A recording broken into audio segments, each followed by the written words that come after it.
So what is spot speed? Speed taken over a spot or a point, or speed taken for a short segment. So a short segment means less than 1000 feet. It should be taken in free flow conditions, meaning less than 500 vehicles per hour per lane. And the purpose of doing it is to know the choice of drivers in free flow conditions. What are the applications of free flow speed data? We use it for design, basically design of vertical curves, horizontal curves, gradients, signals. Most of the design is dependent upon the spot speed data. And we also use it for investigating the accident locations. The terms which are important related to speed are average. So when you take the average of a spot speed, we call it time mean speed. So time mean speed is the average of spot speeds. Then we have standard deviation. The simple definition is the average difference between the mean speed and the speeds of the data set. Okay. Then we have the 85th percentile speed. I define percentile as the highest value for a specific proportion of drivers. So 85th percentile means the highest value for 85% drivers. Median speed, the middle value, you have 50% data above it, 50% data below it. Pace is not a value, it's a 10 miles per hour range, that range in which you will find comparatively highest percentage of drivers. It's a 10 mile per hour range in which you have the highest proportion of driver compared to any other 10 mile per hour range. How do you collect data? You can apply loop detectors, which are basically permanent detectors. You can use handheld or radar or vehicle mounted radar guns or detectors, like you have used your cameras as well with the mobile application. Then the data, once it is collected, it is divided into groups. We call them speed groups. And for each group, you will note down the frequency. Okay, and I showed you this example. So in this example, you can see the first two columns are for the speed groups, and then you have the tally marks. Now, tally marks sheet will be prepared if you are taking the speed directly, because then you know in which group you should put the line. But if you are taking travel time data, then obviously you will have the travel time, and then you will calculate the speed using the travel time. Then you don't have to make this table. Okay, then you will directly make this one. Then you will directly make this table. I will explain this table later on, but keep it in mind. The tally mark sheet is prepared for the field. If you are not collecting the speed data directly in the field, you are collecting travel time, and later on you will calculate the speed. Then no need to make the tally mark sheet in the office or at your home. Tally mark sheet is just for the sake of the field data collection. So what is in this table? So this table is either prepared using the travel time data or the tally mark sheet, whichever is available. And the same goes for your term project as well. If you are measuring the speed using the mobile app, so first of all, you will make a tally mark sheet for the field, and then later on you will make this table. If you are using travel time over a short segment, then you will use you will put the travel time data which you have collected in your report in the second submission, and then you will make this table. So this table is made in any case. Okay, what you are collecting in the field should also be there. If they are tally marks, then tally marks should be there. If it is travel time, then include travel time in the report. Okay, both of them obviously will not be there, but this table is the result. This table is required in the end. Okay, so you can see the first two columns are speed groups. So I told you the range of the speed group, optimum value is 2 miles per hour, maximum value is 5 miles per hour, and then you can play around the values like 5 and less according to your data. Let me tell you a guideline. A guideline is keep a range so that you have like at least 6 or 7 speed groups. So for example, if you keep a range of 10 miles per hour, then maybe all values are in 2 groups. But if you keep a shorter range, like say 5 miles per hour, then you will have 4 groups.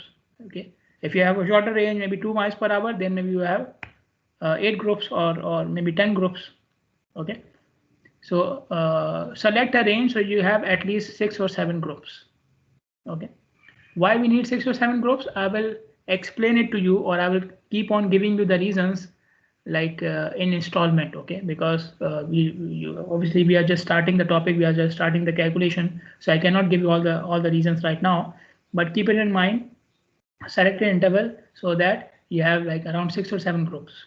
Select a range so that you have at least 6 or 7 speed groups. So here they have many, more than 10. Okay. But in your case, select the range so that you have at least 6 or 7 speed groups. Okay. So this is the lower and the upper limit of each group. This is the middle value of each group, capital S.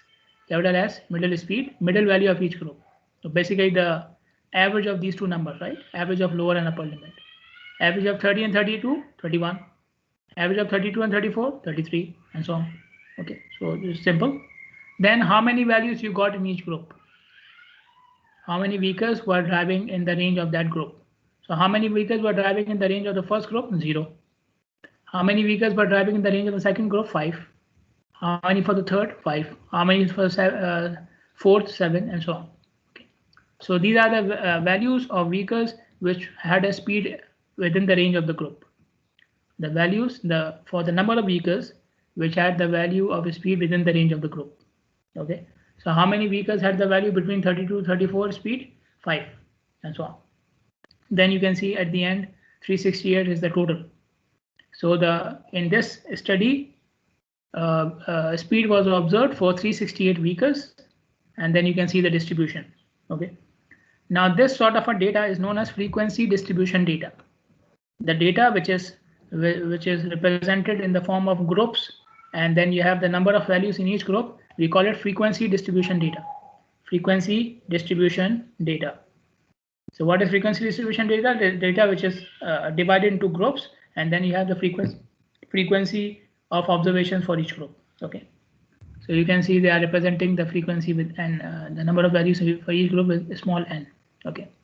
Then we have percentage frequency. Percentage means you are calculating the percentage of vehicles in each group. So the first group obviously has 0. The second one will have 5. So you can see, sorry, so 5 is the number of values, and the percentage is 1.36, which is 5 upon total, 368. Percentage out of total. So total is 368. So 5 upon 368 is 1.36. Second value same, because we have 5.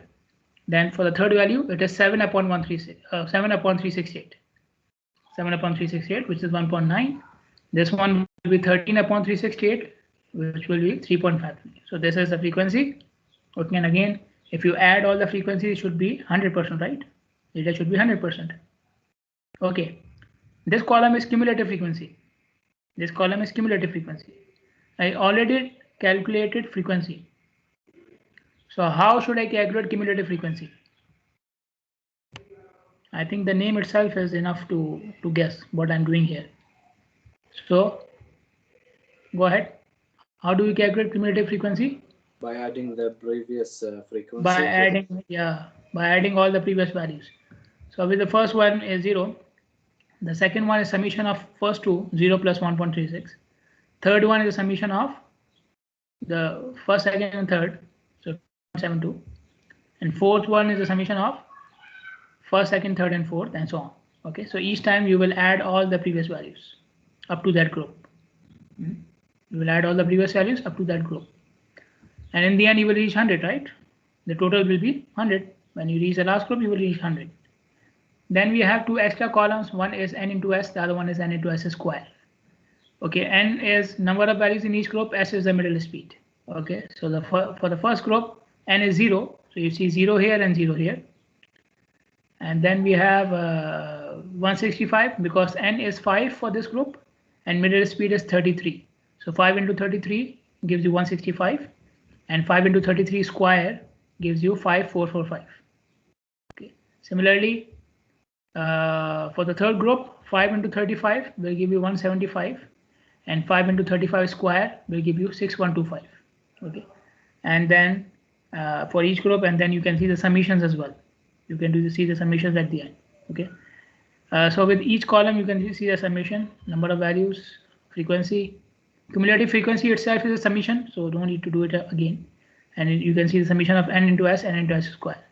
Now this is the full table. There's a full table. You don't have to make the full table for your term project. For your term project, you don't need this column, you don't need this column, and you don't need this column. So these three columns are not required for your term project. Okay, so you should have upper limit, lower limit, middle speed, number of vehicles, and n into s. Okay, so you don't need the three columns which I crossed out. Got it? Now, how to use these columns? Let us see how to use these columns. First of all, once you have finished the data set, then you will plot these two curves. Okay, the first one is known as frequency distribution curve. The second one is known as cumulative frequency distribution curve. Okay, so from the name of the curve, you can see what I'm plotting here. So in the top one, frequency distribution, I'm plotting this column on the y-axis, frequency. Okay, x-axis, middle speed, s value. Okay, on the x-axis, I have s value, middle speed. Okay, so this is y, and this is x.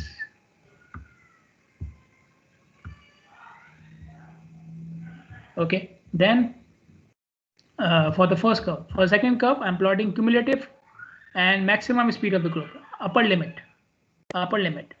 Okay, cumulative frequency and maximum speed. So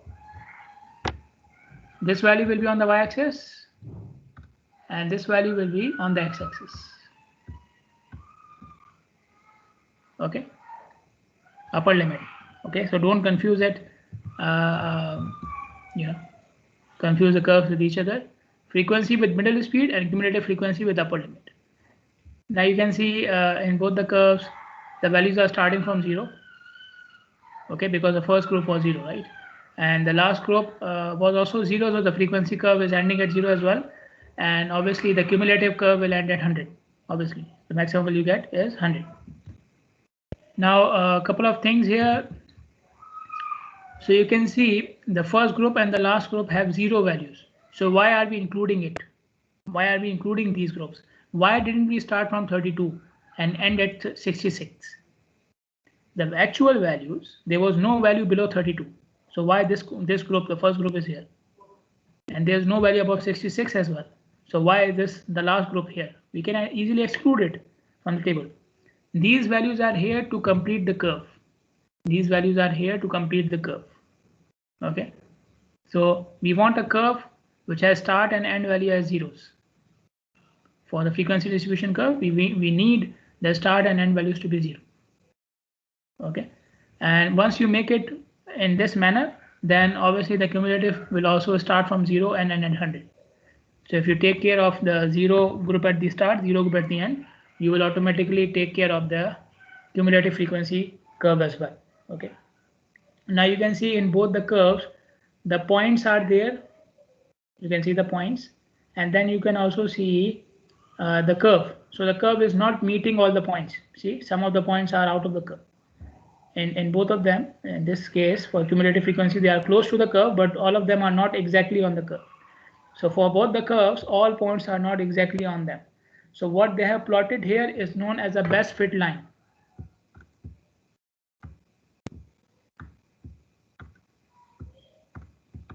Best fit line, or the best fit curve.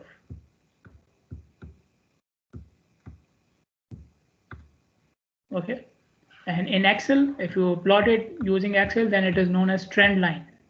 In Excel, when you plot the graph, when you plot the points, you can select the option of trend line, and it can plot the best fit line for you.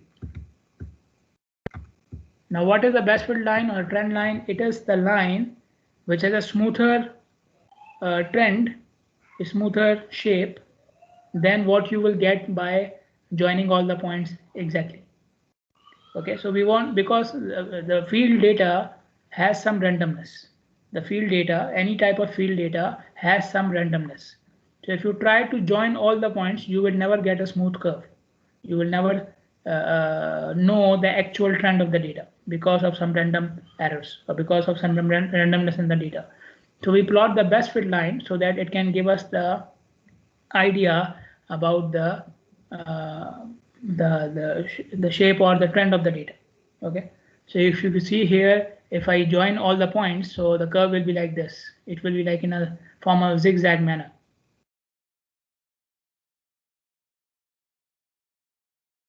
Okay, you can see at many points it is going up and down. Okay, so instead of having an uneven curve, what we do is we make a line which is passing through many points, and the points which are messing up with the shape of the curve, we just pass close to them, not directly on them. We pass close to them, as close as it is allowed by the shape of the curve. As close as it is allowed by the shape of the curve. So the best fit line is the line which gives you the smooth trend of the data by ignoring the points which are out of the out of the shape of the curve. Okay, by ignoring I don't mean the curve, even with those points you stay close to them. You stay close to them. So you can see here the curve is going up here. They could have joined these points like this. They did not do it. Okay, so it doesn't mean best fit line doesn't mean that you completely ignore all the points or some of the points. Even the points which you want to ignore, you will go close to them. You will go close to them. Okay, so you should plot the best fit line. So these are the curves. The first thing which you can do with the data. Again, you don't need it for your term project. You don't need to plot these curves for a term project. Now, what type of statistics? Statistics meaning the parameters which are important for the data. The important parameters of the data. So what parameters are important for spot speed data? These are of two types. There are two types of parameters, statistics, and we call them descriptive statistics. Descriptive mean because they are describing the data.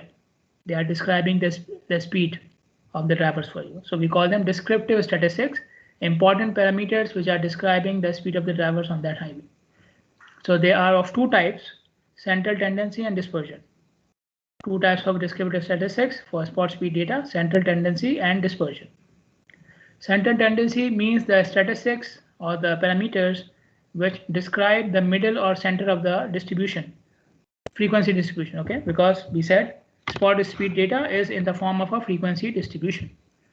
Okay, so central tendency parameters or central tendency statistics are those parameters which describe the middle or central value of the data. Okay, then we have dispersion. So middle or central, like mean or median, these sort of values are central tendency. Then we have dispersion. Dispersion are the measures or statistics which define the extent of the spread of data from the central value or around the central value. How much data is varying from its center. Okay, so for example, again, we will not, I'm giving you an example for your understanding. I'm giving an example for your understanding. We will not use this measure for the spot speed case. Okay, so for example, range. So you have middle value and the minimum is, let's say, 0 and the maximum is 5. Okay, so this is also giving you a measure of dispersion, right? The minimum and maximum is also giving you the measure of dispersion. Okay, so this is a simple way of understanding dispersion. Okay, so your data is varying -2 and +3 from the middle value, right? But in terms of speed, we will never use range. Minimum maximum is never used because minimum maximum are at extreme values. For speed, we don't use it. Okay, we use standard deviation, like I explained in the last lecture as well as today. So standard deviation is a measure of dispersion. It gives you the difference between the central value and the other values. Okay, let us look at the calculation now. We have the first one, measure of central tendency, mean. The first measure of central tendency is mean, which is represented as x bar, and x bar is summation of n into s upon capital N. And again, this is when you are using frequency distribution data, because then you will have n and s both. You will have n and s both. So n, number of values in each group, and what was s? What was capital S?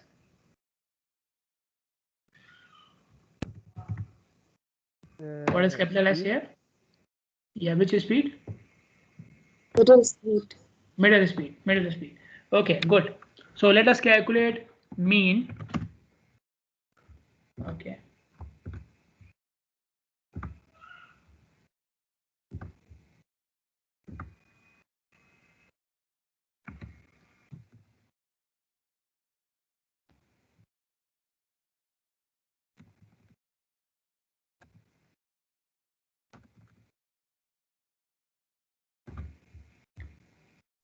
Okay, so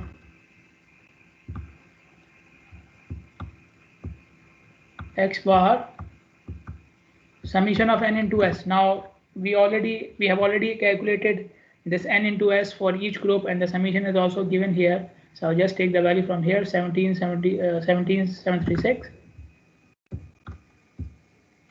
So this summation is in the numerator.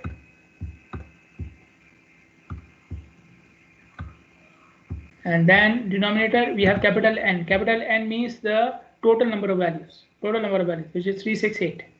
Capital N means total number of values, which is 368. So 368.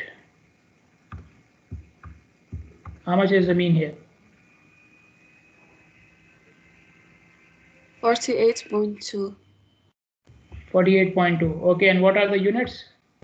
I calculate mean of what?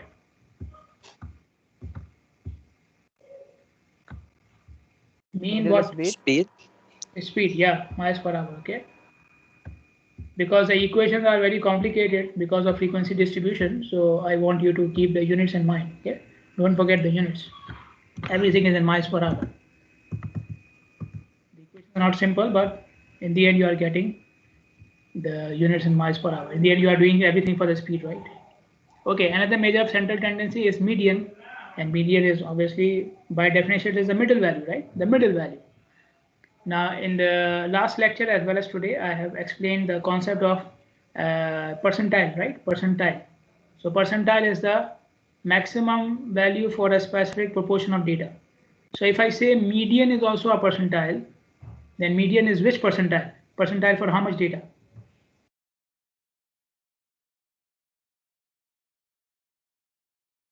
Half, 50%. 50% data. So median is basically 50th percentile. Median is 50th percentile, the maximum value for 50% of the data. Okay.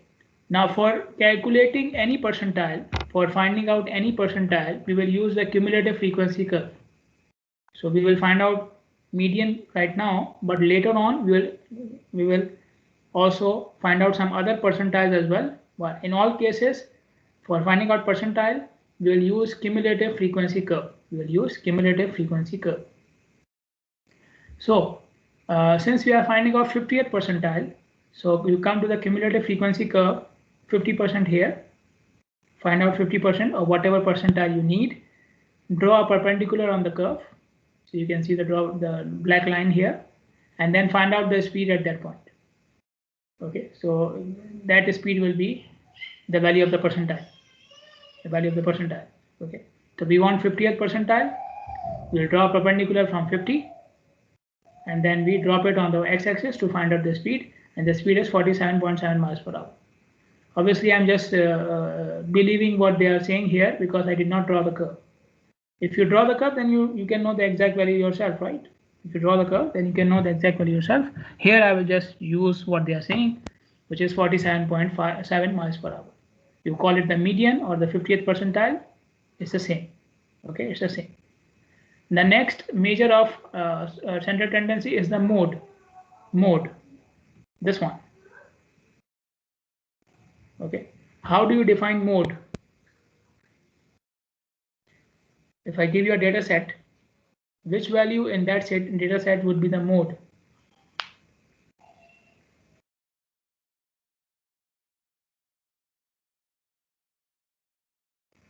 Yeah, anyone?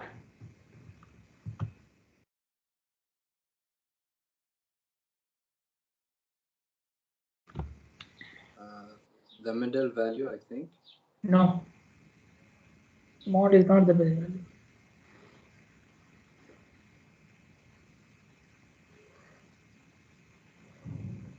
If I say this value is the value, sorry? Value of speed. Which value of speed? The middle one. No. Is it the value that gets repeated? Yeah, yeah. The value which has the highest number of repetitions. That is the mode. This is a simple way of explaining mode. The value which is repeated the most. The value which is repeated the most. Okay. In terms of probability, the value which is most likely to occur. The most likely value. Okay. The most likely value. That is mode. Okay.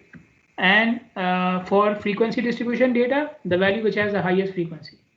the value which has the highest frequency. Okay, so you come to frequency distribution data, find out the highest y value, the value which has the highest y, because y is what? Frequency. The value of speed which has the highest frequency. So you can see this is the value, the top of the curve. Okay, and the value of speed which has the highest frequency is the mode, and that value for this graph is 47 miles per hour. Again, I'm just believing what they are saying in the book. If you want to find out, you draw your frequency distribution graph, take the top of the curve. Okay, that will be your value of highest frequency, and whatever value you have, x value you have on that, that is your mode. Okay, that is your mode. So in this case, the value of speed which has the highest frequency is 47 miles per hour. Okay, you can see it here. So this is the mode. Then another measure of central tendency is the pace, P-A-C-E, this one. And as I said, pace is a 10 mile per hour increment which has the highest proportion of drivers as compared to any other range. Now, so we will find out the values of pace from the first graph, from the top one, from the frequency distribution graph. Now, which portion of the curve has the highest percentage of drivers? Tell me. Which percentage of this curve has the highest percentage of drivers? Tell me. Which portion of the curve, frequency distribution curve, has the highest percentage of drivers? Tell me. In the middle. In the middle. In the middle. Okay. Now, how to find out the pace value? First of all, prepare a scale or a piece of paper or whatever is convenient, which has a width equal to 10 mile per hour on the speed axis. Okay, prepare a paper or a scale or anything which you can put on this graph, and the width of that object should be equal to 10 miles per hour as per the x-axis of the graph. So 10 miles per hour is basically from here to here, right? From 40 to 50 is 10 miles per hour. Okay, so whatever is this length, let's say it is 2 inches. Let's say this length is 2 inches. So I have a piece of paper or a scale or any object which has a width of 2 inches. If this width is, let's say, 1 inch, then the width of that object should be 1 inch. Okay. So you can see this is the black line which they are using here. The black line is the object which has a width equal to 10 miles per hour on the x-axis. Okay. Now you will put this line in the middle of the curve so that you will put this line in the middle of the curve in a manner that both ends of the line or both ends of your object are touching the curve. When both ends of the object are touching the curve, you have to put it in this manner on the curve that both ends are touching the curve. Okay, so for example, this line is obviously, you can see when it is put here, it is exactly touching the curve, right? It is exactly touching the curve. But if I move it upward or downward, then it will not touch the curve, right? So if I put this object over here, same object, is it touching the curve? No. If I put it over here, is it curve is this one? Okay, don't get confused with the blue line here. Okay, so if I put the object over here, is it touching both ends of the curve? No. If I put the line over here, over this point, is it touching the curve? No. So put the object in the middle of the curve, then shift it upward and downward until both ends are meeting the curve, or until both ends are meeting the curve. Okay. There's another way of doing this. If you don't want to do it upward and downward, then you can do it sideways as well. How? Let me tell you. For example, this is my object. Okay. Okay. This is my object, box, scale, whatever. Okay. So I put this over here and then I slide it. Okay. I will keep on sliding it until when? Until again both edges of this object are meeting the curve. So for example, if I put the curve over here, you can see this edge is meeting the curve, but this edge is not meeting the curve. Okay. So I keep on shifting it. Okay. Obviously, I will reach the middle, and you will have both edges Again, it should be in the middle because middle has the highest frequency. Okay, it should be in the middle. So in the middle, you will keep on sliding it towards the middle, and when you reach the middle and you stop, so you see here I'm almost in the middle. Okay, but here when I reach here, so I'm very much in the middle, and both edges are touching the curve. Both edges are touching the curve. So wherever these edges are touching the curve, you stop and you find out the speed values at these edges. You find out the speed values at these edges. So these speed values are for this one. This is given here 42.5 and 52.5. So the pace range is from 42.5 to 52.5. So maximum number of drivers are driving, or the highest proportion of drivers are driving from 42.5 to 52.5. Okay. Do you have any? So this procedure is written here as well. It's written here as well. Do you have any questions? Any questions? Okay, so we have discussed 4 measures of central tendency: mean, median, mode, and pace. Okay, 4 measures. Now we are moving towards measures of dispersion. And the first measure of dispersion is standard deviation.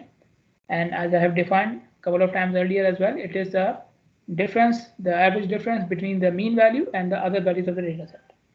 Okay. Now there are 2 equations to calculate the standard deviation.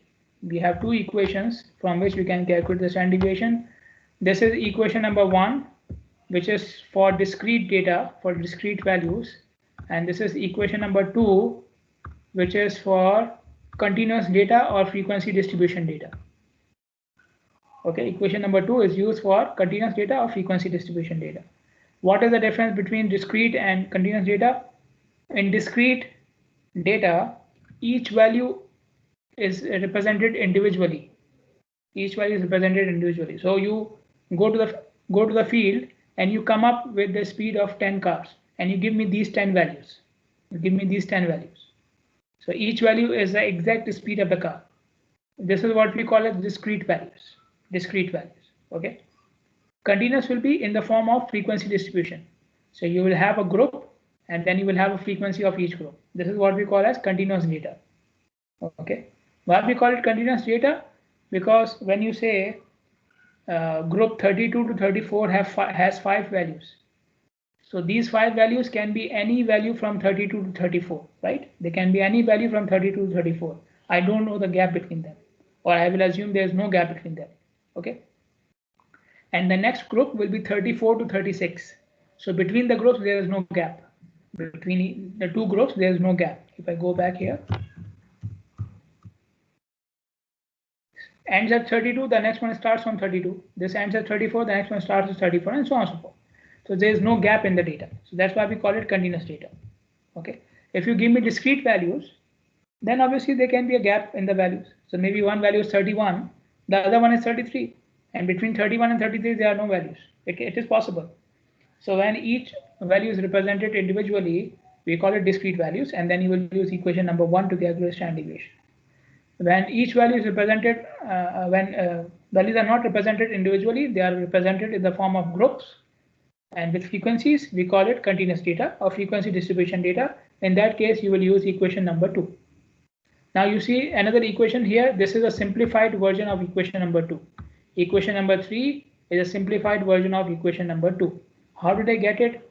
So you can see here I have a bracket. In this bracket, x bar is a constant. X bar is a constant, right? Mean. X bar is a mean. Okay, let us just refresh your mind. What is n? What is small n?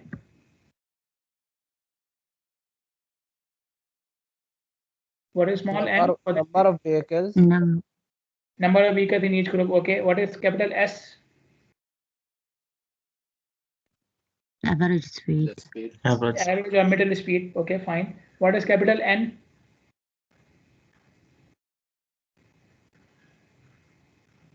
What is capital N?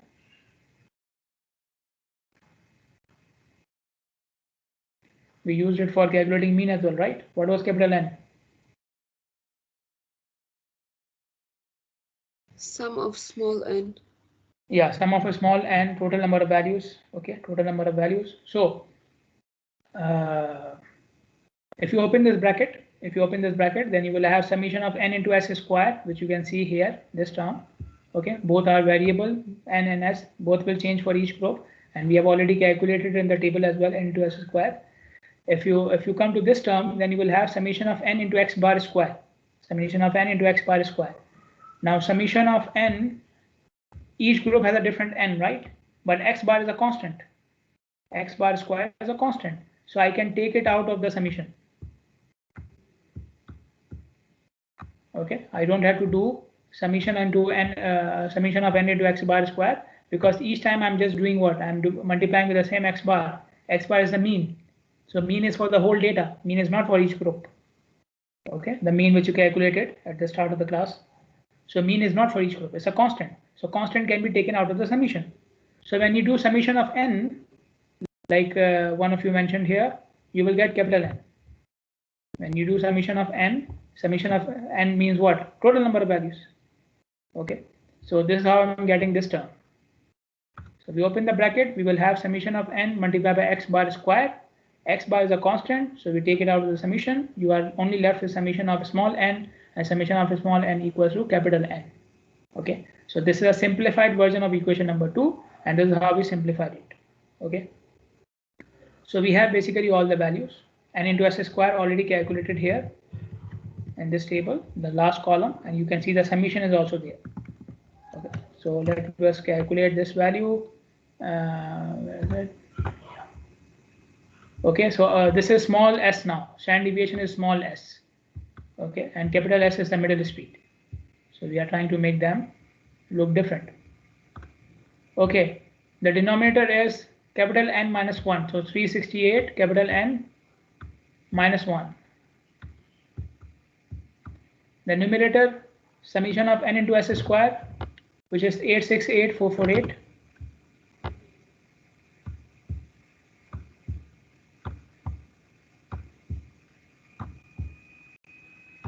Okay, minus n into x bar square. So n is capital N is 368. X bar square, you calculate x bar here, 48.2.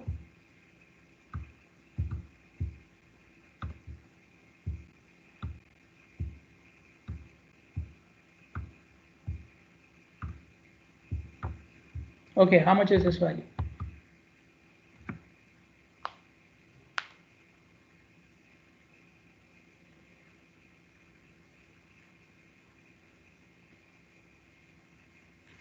$48.1. No. Why? I forgot the squares.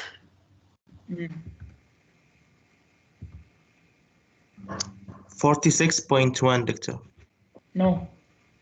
6.06. Yeah, it's more close. Okay, there can be some differences in the decimals maybe, but fine, no problem. It is basically 6.1 something. Okay, so 6.06 not so different. I got 5.6, Doctor. 5.6 is a not a difference. Okay, and this is more close to the actual value. Okay, you can check it. I think I made a mistake in writing the value. Let me check. This is 868. Sorry, 868. This is why you are getting the difference. This is 868. Okay, so this will be, if you take 868 and you recalculate the value, you will get 6.14. 6.06. 6.06, or they can be, if you take the exact values, maybe 6.14. Anyways, it's not a big issue. As I said, minor differences in fractions is not an issue. Minor differences in the fractional values are not an issue. Okay, got it? Any questions? Yes, Doctor. No, Doctor. Okay, and the units are again miles per hour, because it is the difference between the mean and the other values, right? So mean is the speed and the other values are also speed. So you take the difference, you will get the units again miles per hour. So keep it in mind. Whatever parameters that we have discussed up till now, mean, median, mode, standard deviation, pace, all had the units in miles per hour, because everything was related to speed. I keep on telling you because you know the equations are complicated. So you should not get confused that we are calculating something else. You are still calculating speed. Okay, using those complex equations, you are still calculating speed. Okay.